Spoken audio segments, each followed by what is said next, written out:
Estamos de volta com o Educadoc. Catarina Gonçalves, violência. A violência é aquela que bate ou existe um outro tipo de violência? A gente fala sobre violência simbólica. O que seria essa violência simbólica? Pois é, né? Quando a gente fala de violência, a gente fala de um fenômeno complexo e multifacetado. A professora Miriam Bramovay, desde os anos 90, tem feito um esforço enorme para mapear as diversas possibilidades de violência que a gente encontra na escola, que vão desde as incivilidades, que são aqueles comportamentos mais inadequados, dos xingamentos, não é? Da falta de uma certa polidez, ou que se chama no popular de educação doméstica, até as violências duras, que são aquelas violências caracterizadas pelos crimes, né? Pelo roubo, pelo crime, mas sobretudo crimes que atentam à vida, que a gente chama de violências duras ou violências extremas. Nesse escopo tem uma série de violências que vão se manifestando tanto nas relações entre os pares na escola, como também nas relações entre os pares e as figuras de autoridade. Porque a gente não pode esquecer que a escola não é só vítima da violência, ela é também um espaço de produção e de reprodução dessa violência. E aí, nesse sentido, a gente tem uma série de outras violências, não é? Como as práticas de bullying, como as violências simbólicas, que elas estão no âmbito da subjetividade e que elas são extremamente danosas ao desenvolvimento, mas na maior parte das vezes elas não são reconhecidas. E são difíceis de ser identificadas também, Identificadas, e não por é? isso elas têm, Hugo, um efeito extremamente danoso. Porque quando um menino bate no outro, no recreio, imediatamente os adultos aparecem porque reconhecem aquela prática como violenta. Mas quando, por vezes, é a dignidade da pessoa que está sendo atingida, porque a violência ela é sempre um ataque à dignidade humana. Então, tudo que ataca a nossa dignidade é um episódio violento. Então, quando a dignidade do outro é atingida, isso é muito menos percebido pelas figuras de autoridade ou pela própria escola como violência. E há uma tendência na contemporaneidade daquilo que a gente chama, no desengajamento moral, de minimização das consequências.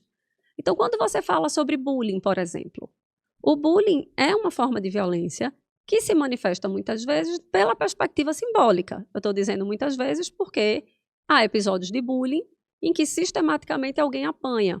A gente viu recentemente, né, essa semana, o caso de um adolescente que foi assassinado pelos colegas e que sofria recorrentemente bullying, e o bullying que ele sofria era físico. Mas o bullying ele não se manifesta prioritariamente pelos comportamentos físicos. São os apelidos, é o isolamento, a exclusão, a zoação, a intimidação, que são manifestações de violência simbólica.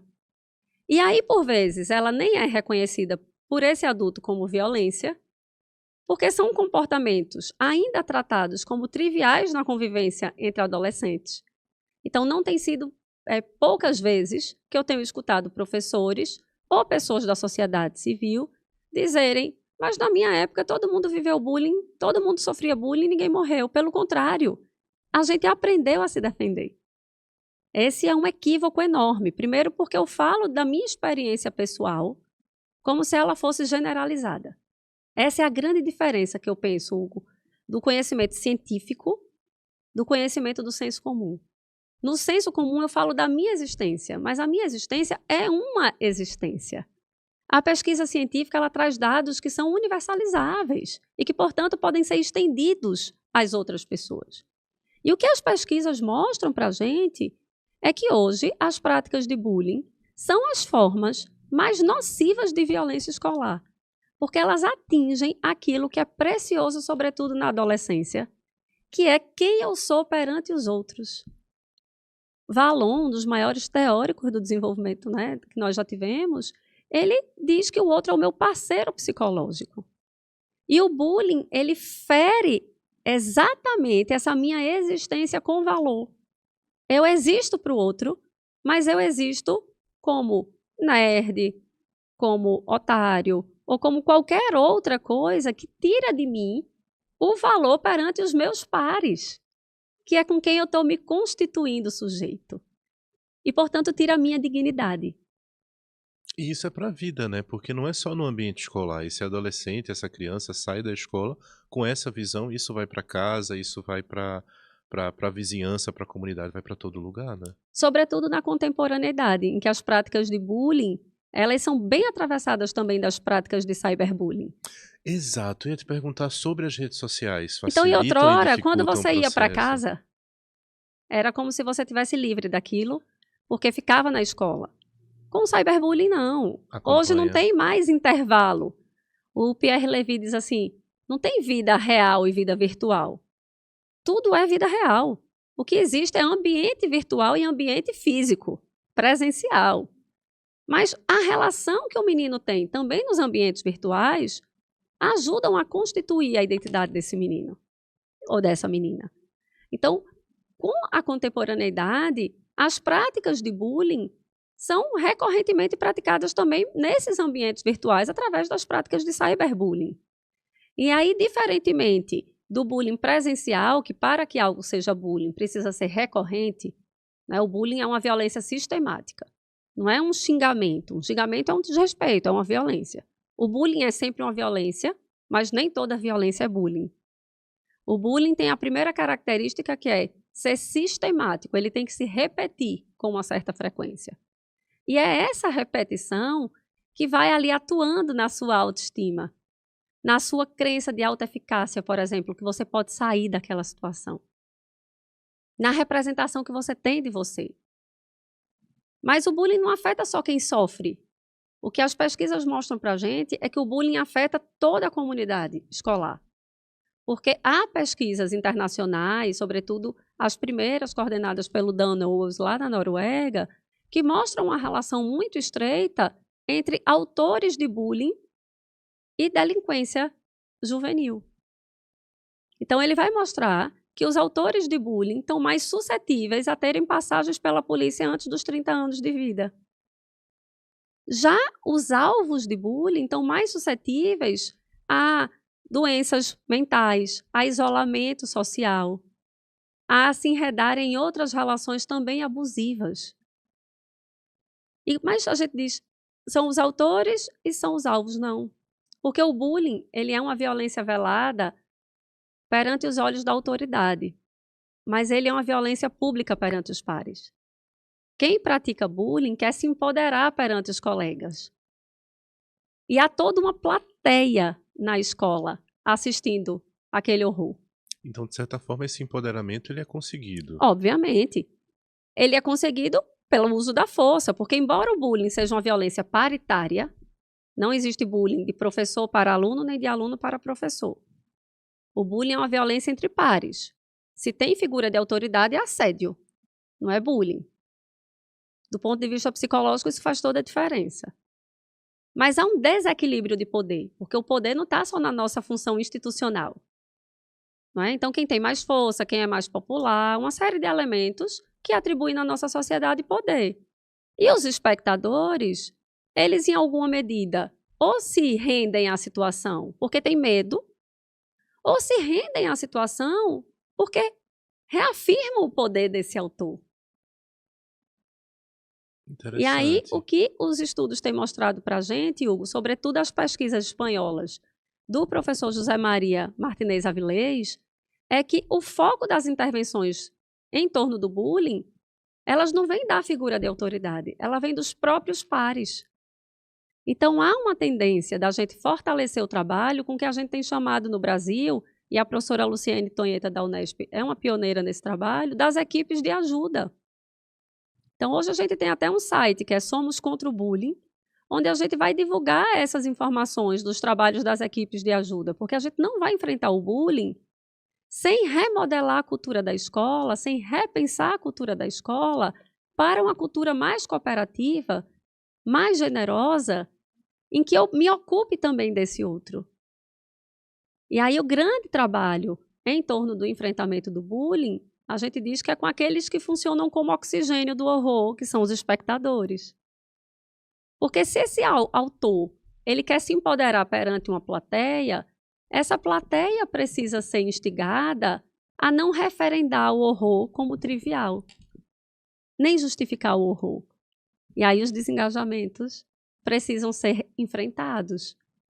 É preciso se construir uma cultura escolar que seja cooperativa. Porque se a ajuda não for um valor na escola, se o companheirismo não for um valor na escola, a gente não vai conseguir enfrentar o bullying ou qualquer outra forma de violência simbólica pelo medo ou pela coerção. Há pouco, em 2023, a gente teve no Brasil um fenômeno apavorante. Né? A gente não tem o primeiro caso de violência extrema, de ataque, de massacre à escola em 2023, obviamente. No Brasil, o primeiro ataque acontece em 2002, na Bahia. Mas a gente tinha uma curva no Brasil com um crescimento bastante lento. A gente tem em 2003, né, outro ataque, mas aí a gente passa 5 anos sem nenhum ataque de violência extrema na escola, a gente volta a ter em 2008, passamos mais 3 anos sem nenhum ataque de violência, aí temos em 2011 o caso de Realengo, né, como a gente sabe que essas violências extremas elas têm um efeito contágio, em 2011 a gente tem outra, porque Realengo ganha uma repercussão enorme, Sim. A maioria das pessoas inclusive pensam que é o primeiro ataque, não é? E aí a gente tem em 2012, mas aí a gente passa 5 anos, mais uma vez, sem nenhum ataque à escola. Ocorre que de 2017 a 2023, né, quando a gente pensa no ano passado, que foi o grande ápice, a gente tem ataques todos os anos. E ataques em crescimento. Uhum. Não é?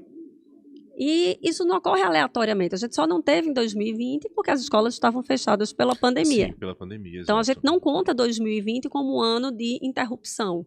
Para nós, não, a gente tem todos os anos, não é?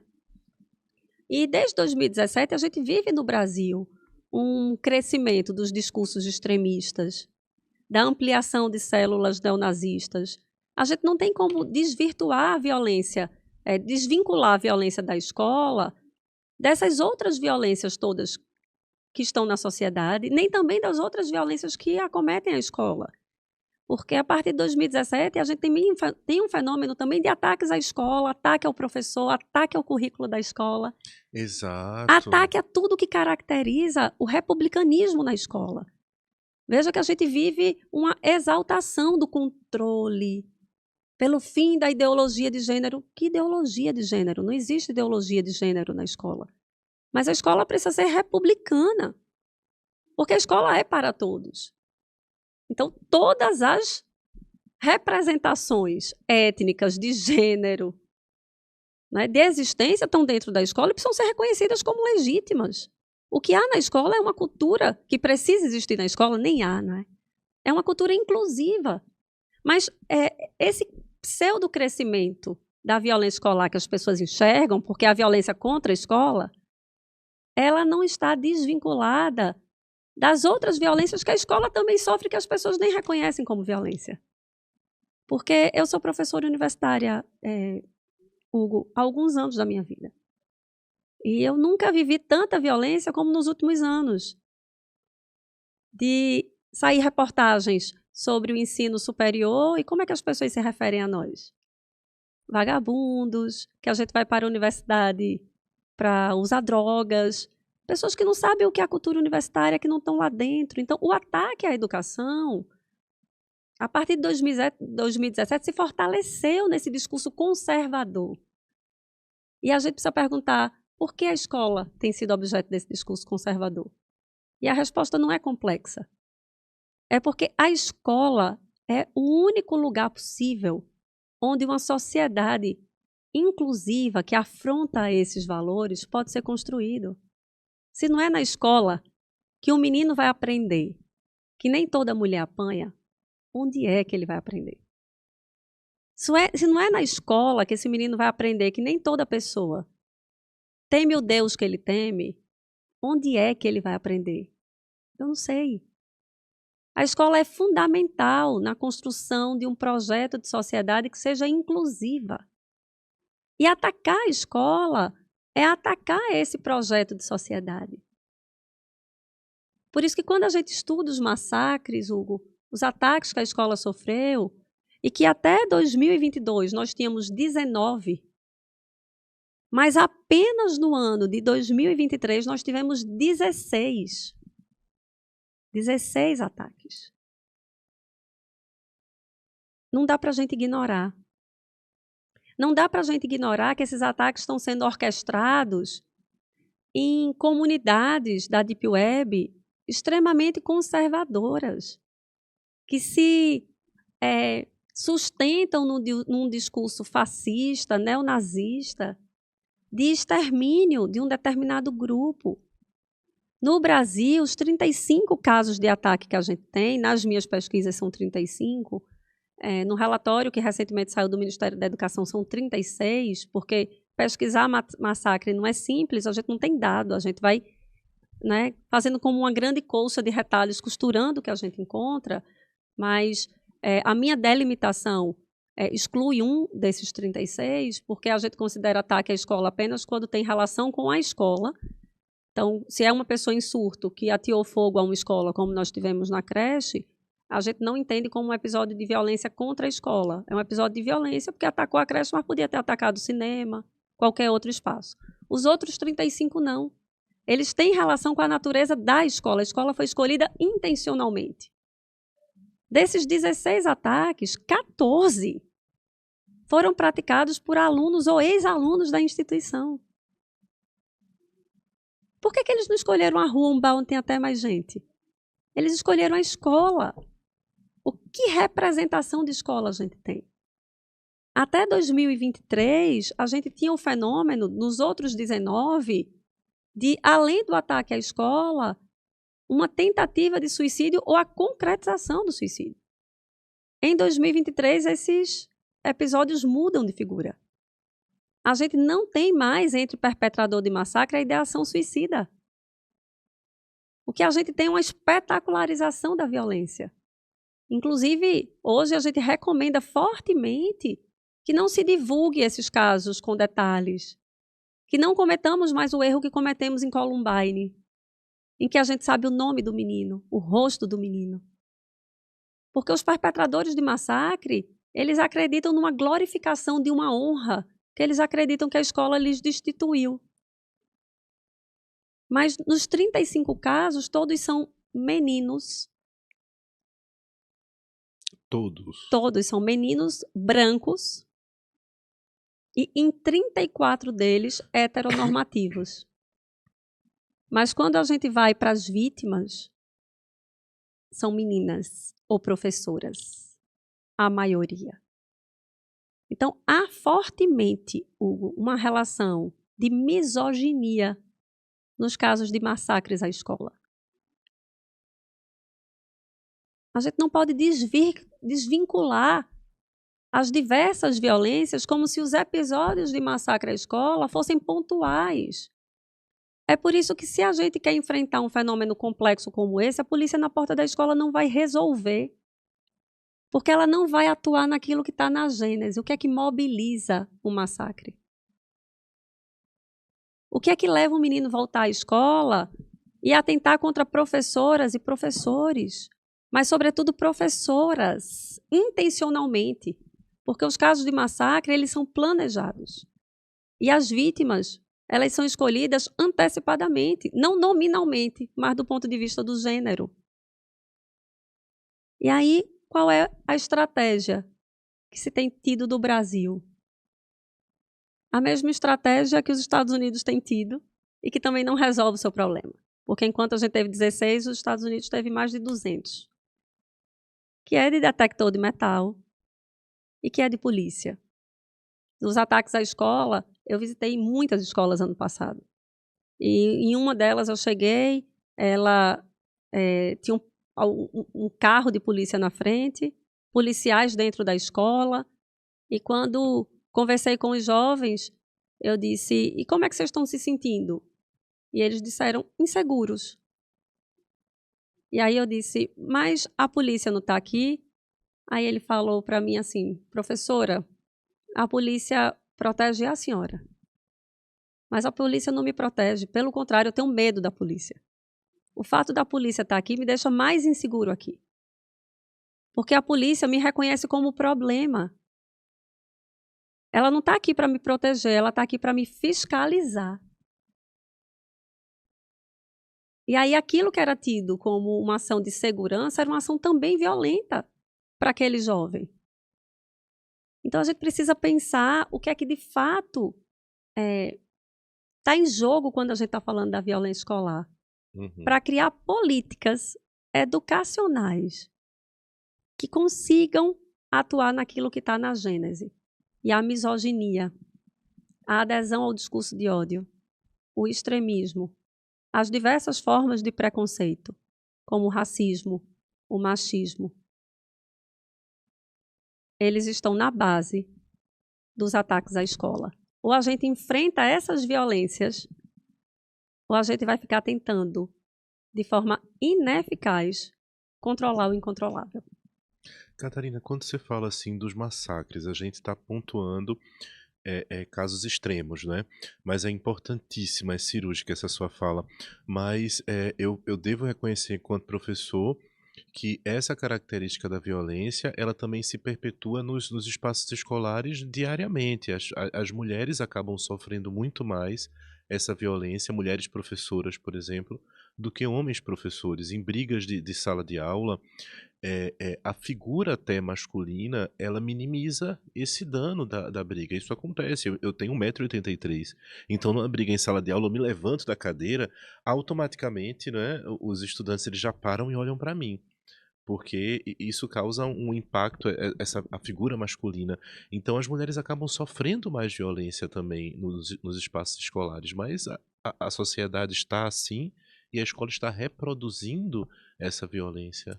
Mas ela também produz essa violência. Eu acho que a escola, em certa parte, ela é vítima, mas a escola não pode reproduzir status que ela tem que questionar. Porque a escola não é uma instituição social qualquer. Ela é uma instituição social que tem o dever de educar para um projeto de sociedade específico. E quando a gente abre mão, por exemplo, de dentro da escola, discutir machismo, misoginia, porque estamos acuados diante de um parlamento extremamente conservador, que fica fiscalizando o professor sobre o discurso de ideologia de gênero, a gente está coadunando com uma violência que acontece fora, mas está reproduzindo também aqui dentro.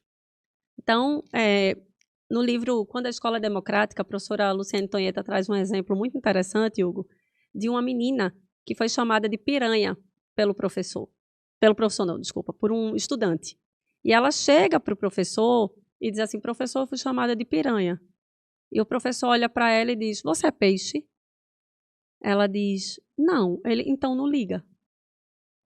Veja, esse professor foi extremamente violento. Sim. Porque, obviamente, eu, você e ele sabemos que quando um garoto chama uma menina de piranha, ele não está chamando-a de peixe. A gente sabe exatamente qual é a intenção que ele tem, moral, ao fazer essa afirmação. E aí o professor simplesmente ignora, porque ele não reconhece a dignidade da menina como algo relevante para que ele invista. E aí ela que foi desrespeitada pelo garoto, é desrespeitada pelo professor, que é uma representação da escola e que passa uma imagem de que a dignidade feminina não tem que ser preservada.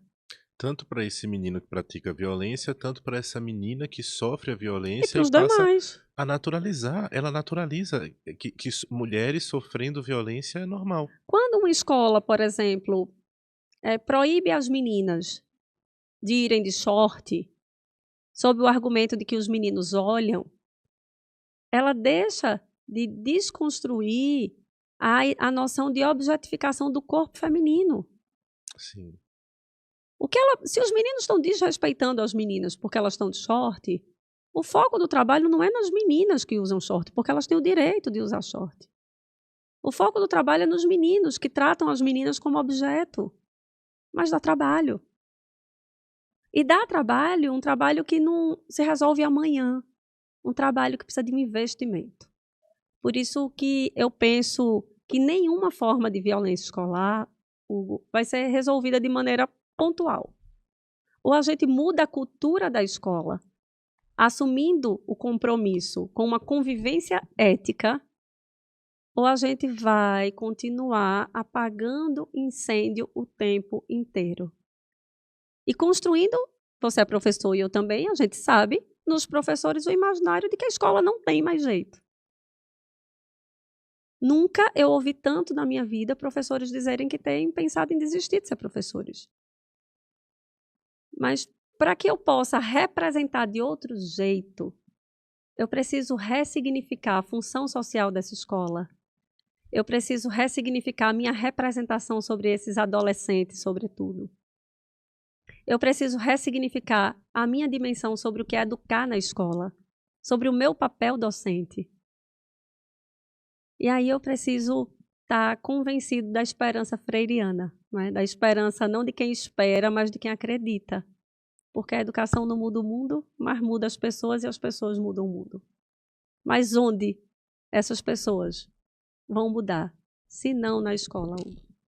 Se não é na escola que a gente vai poder construir uma sociedade, uma cultura mais fraterna, mais solidária, eu, de fato, não sei onde é que vai ser. Eu prefiro seguir esperançando do que seguir me atormentando. Porque eu sei que como professor eu não posso tudo. Mas eu também sei que como professor eu posso muito. E aí como é que a gente vai, então, construir na escola uma outra cultura possível? Para dar conta de um fenômeno tão complexo. Catarina, nós chegamos ao final do Educadoc. Eu tô sem palavras, não? Eu tô aqui gaguejando que eu não consigo nem. Estamos chegando ao final. Eu conversei hoje com Catarina Gonçalves, professora da UFPE. Catarina, eu vou deixar esse registro aqui no ar, que a gente tá te convidando para conversar de novo sobre o tema. 52 minutos não é suficiente para a gente falar, é muito complexo mesmo, mas eu já deixo o convite e o profundo agradecimento por você ter deixado sua pesquisa, seu trabalho, ter vindo aqui para conversar com estudantes, professores e com a sociedade no estado de Pernambuco. Muito obrigado pela sua visita, viu? Eu agradeço enormemente o convite, que já está aceito, essa renovação, e a gente continua pensando juntos, não é? Porque não é de fato algo simples, mas é algo possível. Joia. Voltamos com o Educadoc aí amanhã. Obrigado.